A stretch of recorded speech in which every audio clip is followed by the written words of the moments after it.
بسم اللہ الرحمن الرحیم الحمد للہ رب العالمین والصلاة والسلام علی سید المرسلین محمد وعلی آلہ واصحابہ وزوجاتہ وذریتہ ومن تبعہم بإحسان الی یوم الدین وبعد۔ ناظرین السلام علیکم ورحمۃ اللہ وبرکاتہ۔ باب الحدود کفارہ، حد قائم ہونے سے گناہ کا کفارہ ہو جاتا ہے، یعنی اگر کسی نے حدی گناہ کیا ہے اور وہ حد اس کے اوپر جاری کر دیا گیا تو ایسی صورت میں اس کا کفارہ ہو جاتا ہے اور اس گناہ کی سزا اسے نہیں ملے گی۔ عبادہ بن صامت رضی اللہ عنہ روایت کرتے ہیں کہ ہم نبی اکرم کے ہاں ایک مجلس میں بیٹھے تھے تو آپ نے فرمایا، مجھ سے عہد کرو اللہ کے ساتھ کوئی شرک نہیں کرو گے، چوری نہیں کرو گے اور زنا نہیں کرو گے۔ اور آپ نے یہ آیت پڑھی، پس تم میں سے جو شخص اس عہد کو پورا کرے گا اس کا ثواب اللہ کے یہاں ہے، اور جو شخص ان میں سے غلطی کر گزرا اور اس پر اسے سزا ہوئی تو وہ اس کا کفارہ ہے، اور جو شخص ان میں سے کوئی غلطی کر گزرا اور اللہ تعالیٰ نے اس کی پردہ پوشی کی تو اگر اللہ چاہے گا تو اسے معاف کر دے گا اور اگر چاہے گا تو اس پر عذاب دے گا۔ باب ظہر المؤمن من الا فی حد او فی حق، مسلمان کی پیٹھ محفوظ ہے، ہاں جب کوئی حد کا کام کرے تو اس کی پیٹھ پر مار سکتے ہیں اور اسے سزا دے سکتے ہیں۔ حدیث نمبر 6785 اور اس سے پہلے والی حدیث کا نمبر تھا 6784۔ عبداللہ روایت کرتے ہیں کہ رسول صلی اللہ علیہ وسلم نے حجۃ الوداع کے موقع پر فرمایا، سنو تم لوگ کس چیز کو سب سے زیادہ حرمت والی سمجھتے ہو؟ لوگوں نے کہا کہ اپنے اسی مہینہ کو۔ آپ نے فرمایا، ہاں کس شہر کو تم سب سے زیادہ حرمت والا سمجھتے ہو؟ لوگوں نے جواب دیا کہ اپنے اسی شہر کو یعنی مکہ کو۔ آپ نے پوچھا، سنو کس دن کو تم سب سے زیادہ حرمت والا خیال کرتے ہو؟ لوگوں نے کہا اپنے اسی دن کو۔ آپ نے فرمایا، پھر بلا شبہ اللہ نے تمہارے خون، تمہارے مال اور تمہاری عزتوں کو حرمت والا قرار دیا ہے، سوا اس کے حق کے جیسا کہ اس دن کی حرمت اور اس شہر اور اس مہینہ میں ہے۔ ہاں کیا میں نے تمہیں پہنچا دیا؟ 3 مرتبہ آپ نے فرمایا، اور ہر مرتبہ صحابہ نے جواب دیا کہ ہاں پہنچا دیا۔ رسول صلی اللہ علیہ وسلم نے فرمایا، افسوس میرے بعد تم کافر نہ بن جانا کہ ایک دوسرے کی گردنیں مارنے لگو۔ اس حدیث سے ظاہر ہے کہ مسلمان کا عند اللہ کتنا بڑا مقام ہے، اللہ کے ہاں مسلمان کتنی حیثیت رکھتا ہے، جس کا لحاظ رکھنا ہر مسلمان کا فریضہ ہے۔ باب اقامت الحدود والانتقام لحرمات اللہ، حدود قائم کرنا اور اللہ کی حرمتوں کو جو کوئی توڑے اس سے بدلہ لینا۔ حدیث نمبر 6786، عائشہ رضی اللہ عنہا روایت کرتی ہیں، کہتی ہیں کہ نبی صلی اللہ علیہ وسلم کو جب بھی 2 چیزوں میں سے ایک کے کرنے کا اختیار دیا گیا تو آپ نے ان میں سے آسان ہی کو پسند کیا، بشرطے کہ اس میں گناہ کا کوئی پہلو نہ ہو۔ اگر اس میں گناہ کا پہلو ہوتا تو آپ اس سے سب سے زیادہ دور ہوتے۔ اللہ کی قسم آپ صلی اللہ علیہ وسلم نے کبھی اپنے ذاتی معاملہ میں کسی سے بدلہ نہیں لیا، البتہ جب اللہ کی حرمتوں کو توڑا جاتا تو آپ اللہ کے لیے بدلہ لیتے تھے۔ باب اقامت الحدود علی الشریف والودی، کوئی بلند مرتبہ شخص ہو یا کم مرتبہ، سب پر برابر حد قائم کریں گے۔ تو کسی نے بھی غلط کام کیا ہے، چوری کی ہے، زنا کیا ہے یا کوئی بھی حدی جرم کیا ہے تو یہ نہیں دیکھیں گے کہ یہ مالدار ہے یا غریب ہے، حد قائم کریں گے۔ حدیث نمبر 6787، عائشہ رضی اللہ عنہا روایت کرتی ہیں کہ اسامہ بن زید نے نبی صلی اللہ علیہ وسلم سے ایک عورت کی سفارش کی جس پر حدی مقدمہ ہونے والا تھا، تو آپ نے فرمایا کہ تم سے پہلے کے لوگ اس لیے ہلاک ہو گئے کہ وہ کمزوروں پر تو حد قائم کرتے اور بلند مرتبہ لوگوں کو چھوڑ دیتے تھے۔ اس ذات کی قسم جس کے ہاتھ میں میری جان ہے، اگر فاطمہ نے بھی چوری کی ہوتی تو میں اس کا ہاتھ کاٹ دیتا۔ باب کراہیت الشفاعۃ فی الحد اذا رفع الی السلطان، جب حدی مقدمہ حاکم کے پاس پہنچ جائے پھر سفارش کرنا اس سلسلے میں منع ہے۔ حدیث نمبر 6788، عائشہ رضی اللہ عنہا روایت کرتی ہیں کہ ایک مخزومیہ عورت کا معاملہ جس نے چوری کی تھی قریش کے لوگوں کے لیے اہمیت اختیار کر گیا، اور انہوں نے کہا کہ رسول صلی اللہ علیہ وسلم سے اس معاملہ میں کون بات کرے گا، کون سفارش کرے گا؟ اسامہ کے سوا کون ہو سکتا ہے جو رسول صلی اللہ علیہ وسلم کو بہت پیارے ہیں اور آپ کے بہت چہیتے ہیں، اور کوئی آپ سے سفارش کی ہمت نہیں کر سکتا۔ چنانچہ اسامہ نے آپ سے بات کی تو آپ نے کہا، کیا تم اللہ کی حدوں میں سفارش کرنے آئے ہو؟ پھر آپ کھڑے ہوئے اور خطبہ دیا اور فرمایا، اے لوگو، تم سے پہلے کے لوگ اس لیے گمراہ ہو گئے کہ جب ان میں کوئی بڑا آدمی چوری کرتا تو اسے چھوڑ دیتے، لیکن اگر کمزور چوری کرتا تو اس پر حد قائم کرتے تھے، اور اللہ کی قسم اگر فاطمہ بنت محمد نے بھی چوری کی ہوتی تو محمد اس کا ہاتھ ضرور کاٹ لیتے صلی اللہ علیہ وسلم۔ تو یہاں پر بھائی بھتیجا واد نہیں ہے، صرف انصاف ہے۔ باب قول اللہ والسارق والسارقة فاقطعوا أيديهما وفي كم يقطع وقطع علي من الكف وقال قتادة في امرأة سرقت فقطعت شمالها ليس إلا ذلك۔ اللہ تعالیٰ نے سورہ مائدہ میں فرمایا ہے، اور چور مرد اور چور عورت کا ہاتھ کاٹو، کتنی مالیت پر ہاتھ کاٹا جائے؟ حضرت علی نے پہنچے سے ہاتھ کٹوایا تھا، اور قتادہ نے کہا اگر کسی عورت نے چوری کی اور غلطی سے اس کا بایاں ہاتھ کاٹ ڈالا گیا تو بس اب دایاں ہاتھ نہ کاٹا جائے گا۔ اس باب میں یہ بیان ہے کہ کتنی مالیت پر ہاتھ کاٹا جائے۔ احادیث واردہ سے معلوم ہوتا ہے کم از کم 3 درہم کی مالیت پر ہاتھ کاٹا جائے گا۔ حدیث نمبر 6789، عائشہ رضی اللہ عنہا روایت کرتی ہیں کہ نبی صلی اللہ علیہ وسلم نے فرمایا، 1/4 دینار یا اس سے زیادہ پر ہاتھ کاٹ لیا جائے گا۔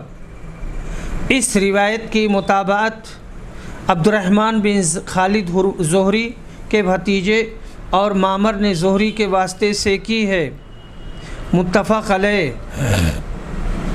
حدیث نمبر 6790، عائشہ رضی اللہ عنہا نبی صلی اللہ علیہ وسلم سے روایت کرتی ہیں، آپ نے فرمایا چور کا ہاتھ 1/4 دینار پر کاٹ لیا جائے گا۔ متفق علیہ۔ حدیث نمبر 6791۔ عمرہ بنت عبد الرحمن روایت کرتی ہیں کہ عائشہ رضی اللہ عنہا نے فرمایا نبی صلی اللہ علیہ وسلم نے کہا 1/4 دینار پر ہاتھ کاٹا جائے گا۔ حدیث نمبر 6792۔ ہشام سے ان کے والد روایت کرتے ہیں اور ان کے والد کا نام عروہ بن زبیر ہے۔ ان کو حضرت عائشہ نے خبر دیا کہ نبی صلی اللہ علیہ وسلم کے زمانہ میں چور کا ہاتھ بغیر لکڑی کے چمڑے کی ڈھال یا عام ڈھال کی چوری پر ہی کاٹا جاتا تھا۔ متفق علیہ۔ حدیث نمبر 6793۔ عائشہ رضی اللہ عنہا روایت کرتی ہیں کہ چور کا ہاتھ بغیر لکڑی کے چمڑے کی ڈھال یا عام ڈھال کی قیمت سے کم پر نہیں کاٹا جاتا تھا، یہ دونوں ڈھال قیمت سے ملتی تھیں۔ حدیث نمبر 6794۔ عائشہ رضی اللہ عنہا روایت کرتی ہیں، کہتی ہیں کہ نبی صلی اللہ علیہ وسلم کے زمانہ میں چور کا ہاتھ ڈھال کی قیمت سے کم پر نہیں کاٹا جاتا تھا، لکڑی کے چمڑے کی ڈھال ہو یا عام ڈھال، یہ دونوں چیزیں قیمت والی تھیں۔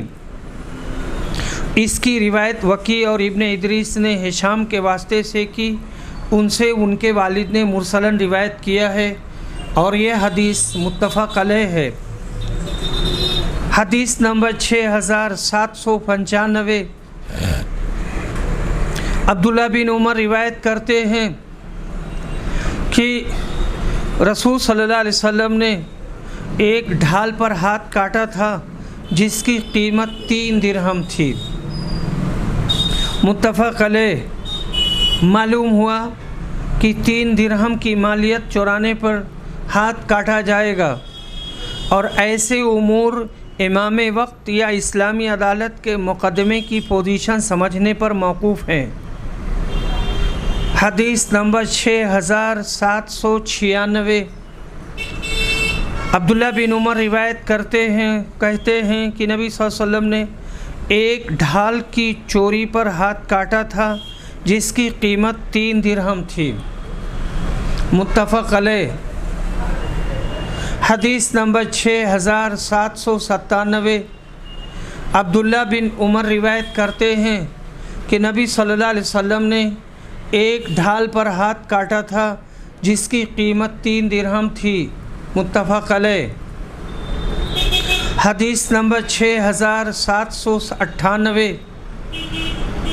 نافع روایت کرتے ہیں عبداللہ بن عمر سے کہ نبی صلی اللہ علیہ وسلم نے ایک چور کا ہاتھ ایک ڈھال پر کاٹا تھا جس کی قیمت 3 درہم تھی۔ یہ حدیث متفق علیہ ہے۔ حدیث نمبر 6799۔ ابو ہریرہ رضی اللہ عنہ روایت کرتے ہیں کہ رسول اکرم نے فرمایا اللہ تعالیٰ نے چور پر لعنت کی ہے کہ ایک انڈا چوراتا ہے اور اس کا ہاتھ کاٹا جاتا ہے، ایک رسی چوراتا ہے اور اس کا ہاتھ کاٹا جاتا ہے۔ باب توبۃ السارق، چور کی توبہ کا بیان۔ حدیث نمبر 6800۔ عائشہ رضی اللہ عنہا روایت کرتی ہیں کہ نبی صلی اللہ علیہ وسلم نے ایک عورت کا ہاتھ کٹوایا۔ عائشہ نے بیان کیا کہ وہ عورت بعد میں آتی تھی اور میں اس کی ضرورتیں نبی اکرم کے سامنے رکھتی تھی۔ اس عورت نے توبہ کر لی اور حسن توبہ کا ثبوت دیا تھا، بہتر طریقہ سے اس نے توبہ کی تھی۔ حدیث نمبر 6801۔ عبادہ بن صامت روایت کرتے ہیں کہ میں نے رسول صلی اللہ علیہ وسلم سے ایک جماعت کے ساتھ بیعت کی تھی۔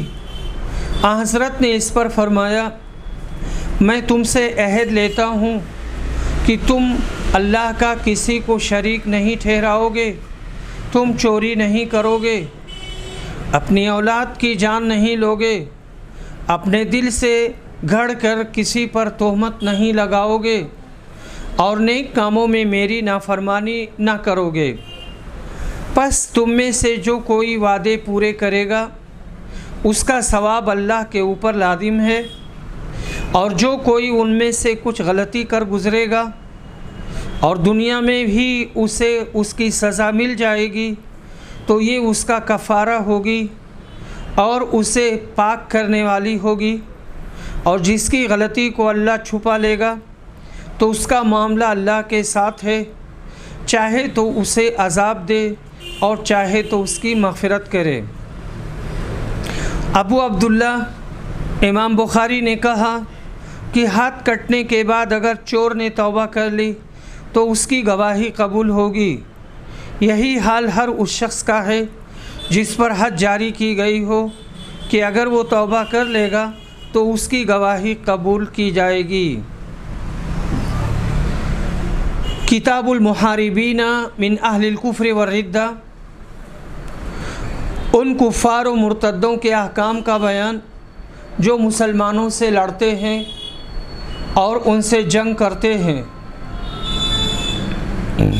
باب وقول اللہ عز وجل انما جزاء الذین یحاربون اللہ ورسولہ ویسعون فی الارض فسادا ان یقتلوا او یصلبوا او تقطع ایدیہم وارجلہم من خلاف او ينفوا من الارض۔ اللہ کے اس فرمان کا بیان سورہ مائدہ آیت نمبر 33۔ جو لوگ اللہ اور رسول سے جنگ کرتے ہیں اور ملک میں فساد پھیلاتے رہتے ہیں ان کی سزا یہی ہے کہ وہ قتل کیے جائیں یا سولی دیے جائیں یا ان کے ہاتھ اور پاؤں الٹے اور سیدھے یعنی دائیں بائیں سے کاٹ دیے جائیں یا جلا وطن یا قید کر دیا جائے۔ قبیلہ اکل اور عرینہ کے چند ڈاکو قسم کے لوگ تھے جو نبی اکرم کی خدمت میں آ کر بظاہر مسلمان ہو گئے اور مدینہ میں چند دن قیام کے بعد اپنی طبیعت کی ناسازگاری کا گلہ کرنے لگے۔ نبی اکرم صلی اللہ علیہ وسلم غیب داں نہیں تھے کہ کسی شخص کے دل کا حال معلوم کر سکیں۔ آپ نے ان کی ظاہری باتوں پر یقین فرما کر ان کو اپنے جنگل کے اونٹوں کے ریوڑ میں بھیج دیا کہ وہاں رہ کر اونٹوں کا دودھ اور پیشاب پیا کریں کہ ان کا پیٹ درست ہو جائے۔ وہ جلندھر کے مریض تھے، یہ ایک بیماری کا نام ہے۔ چنانچہ وہ وہاں چلے گئے اور خوب ٹھاٹ سے دودھ پی کر تندرست ہو گئے۔ ایک موقع دیکھ کر اونٹوں کے چرواہوں کو بڑی بے دردی سے قتل کر دیا اور ان کے ہاتھ پیر کاٹ ڈالے، ان کی آنکھوں میں کانٹے گاڑ کر اونٹوں کو لے کر بھاگ گئے۔ رسول کریم صلی اللہ علیہ وسلم کو جب یہ خبر ملی تو آپ نے ان کے تعاقب میں چند سوار دوڑائے اور وہ گرفتار کیے گئے اور دربار رسالت میں لائے گئے۔ چنانچہ جیسا انہوں نے کیا تھا ویسی ہی سزا ان کے لیے تجویز ہوئی کہ ان کو قتل کیا گیا، ان کے ہاتھ پیر کاٹے گئے اور ان کی آنکھوں میں کانٹے گاڑے گئے اور چٹیل میدان میں تڑپ تڑپ کر واصل جہنم ہوئے۔ انما جزاء الذین یحاربون اللہ ورسولہ انہی ظالموں کے بارے میں نازل ہوئی ہے۔ امام بخاری نے آیت قرآنی اور احادیث ذیل سے ثابت فرمایا تو جو لوگ کافر و مرتد ہو کر مسلمانوں سے لڑیں، فساد پھیلائیں، بدامنی کریں، ان کو اسلامی قوانین کے تحت حاکم وقت سخت سے سخت سزا دینے کا مجاز ہے۔ اگر ایسے مفسدین کو ذرا بھی رعایت دی گئی تو ملک میں اور بھی سخت بدامنی ہو سکتی ہے۔ اس لیے فتنہ کا دروازہ بند کرنے کے لیے یہ سزائیں دی جانی ضروری ہیں۔ شارحین لکھتے ہیں کہ مرتدوں نے چوری کا ارتکاب کیا اور چرواہے کو نہ صرف قتل کیا بلکہ اس کے ہاتھ پاؤں کاٹ دیے تھے، اس لیے قصاص میں ان کو بھی اسی طرح کی سزا دی گئی۔ لیکن یہ مدینہ منورہ میں نبی کریم کے قیام کا ابتدائی زمانہ تھا۔ بعد میں اسلام نے اس طرح کی سزا سے منع کر دیا۔ قاتل جس طرح بھی قتل کرے بدلہ میں قتل کیا جائے گا، اس کے ہاتھ پاؤں کاٹ کر مسلح نہیں کیا جائے گا۔ حدیث نمبر 6802 انس بن مالک روایت کرتے ہیں کہ نبی اکرم کے پاس اکل اور عرینہ کے نبی صلی اللہ علیہ وسلم کے پاس قبیلے اکل کے چند لوگ آئے اور اسلام قبول کر لیا، لیکن مدینہ کی آب و ہوا انہیں موافق نہیں آئی، ان کے پیٹ پھول گئے۔ تو آپ نے ان سے فرمایا صدقہ کے اونٹوں کے ریوڑ میں جائیں اور ان کا پیشاب اور دودھ ملا کر پئیں۔ انہوں نے اس کے مطابق عمل کیا اور تندرست ہو گئے، لیکن اس کے بعد وہ مرتد ہو گئے اور اونٹوں کے چرواہوں کو قتل کر کے اونٹ ہانک لے گئے۔ آپ نے ان کی تلاش میں سوار بھیجے اور انہیں پکڑ کر لایا گیا، پھر ان کے ہاتھ پاؤں کاٹ دیے گئے اور ان کی آنکھیں پھوڑ دی گئیں، کیونکہ انہوں نے اسلامی چرواہے کے ساتھ ایسا ہی برتاؤ کیا تھا، یعنی مسلمان چرواہے کے ساتھ، اور ان کے زخموں پر داغ نہیں لگوایا گیا یہاں تک کہ وہ مر گئے۔ باب لم يحسم النبی صلی اللہ علیہ وسلم المحاربین من اہل الردہ حتی ہلکوا۔ نبی اکرم نے ان مرتدوں ڈاکوؤں کے زخموں پر داغ نہیں لگایا یہاں تک کہ وہ مر گئے۔ حدیث نمبر 6803 انس بن مالک روایت کرتے ہیں کہ نبی صلی اللہ علیہ وسلم نے عورانیوں کے ہاتھ پاؤں کٹوا دیے، لیکن ان پر داغ نہیں لگوایا یہاں تک کہ وہ مر گئے۔ باب لم يسق المرتدون المحاربون حتى ماتوا۔ مرتد لڑنے والوں کو پانی نہیں دیا گیا پینے کے لیے یہاں تک کہ وہ پیاس سے مر گئے۔ حدیث نمبر 6804 انس بن مالک انصاری روایت کرتے ہیں کہ قبیلے اکل کے کچھ لوگ نبی اکرم کے پاس سن 6 ہجری میں آئے اور یہ لوگ مسجد کے سائبان میں ٹھہرے۔ مدینہ منورہ کی آب و ہوا انہیں موافق نہیں آئی۔ انہوں نے کہا اللہ کے رسول ہمارے لیے دودھ کہیں سے مہیا کر دیں۔ آپ نے فرمایا یہ تو میرے پاس نہیں ہے، البتہ تم لوگ ہمارے اونٹوں میں چلے جاؤ۔ چنانچہ وہ گئے اور ان کا دودھ اور پیشاب پیا اور صحت مند ہو کر موٹے تازے ہو گئے۔ پھر انہوں نے چرواہے کو قتل کر دیا اور اونٹوں کو ہانک لے گئے۔ اتنے میں آپ کے پاس فریادی پہنچا اور نبی صلی اللہ علیہ وسلم نے ان کی تلاش میں سوار بھیجے۔ ابھی دھوپ زیادہ پھیلی بھی نہیں تھی کہ انہیں پکڑ کر لایا گیا۔ پھر آپ کے حکم سے سلائیاں گرم کی گئی اور ان کی آنکھوں میں پھیر دی گئی اور ان کے ہاتھ پاؤں کاٹ دیے گئے اور ان کے زخم سے خون کو روکنے کے لیے انہیں داغا بھی نہیں گیا۔ اس کے بعد وہ ہرہ میں ڈال دیے گئے۔ ہرہ مدینہ کی پتھریلی زمین کو کہتے ہیں۔ وہ پانی مانگتے تھے لیکن انہیں پانی نہیں دیا گیا یہاں تک کہ وہ مر گئے۔ ابو قلابہ نے کہا کہ یہ اس وجہ سے کیا گیا تھا کہ انہوں نے چوری کی، قتل کیا اور اللہ اور اس کے رسول سے غدارانہ لڑائی لڑی تھی۔ باب سمر النبی صلی اللہ علیہ وسلم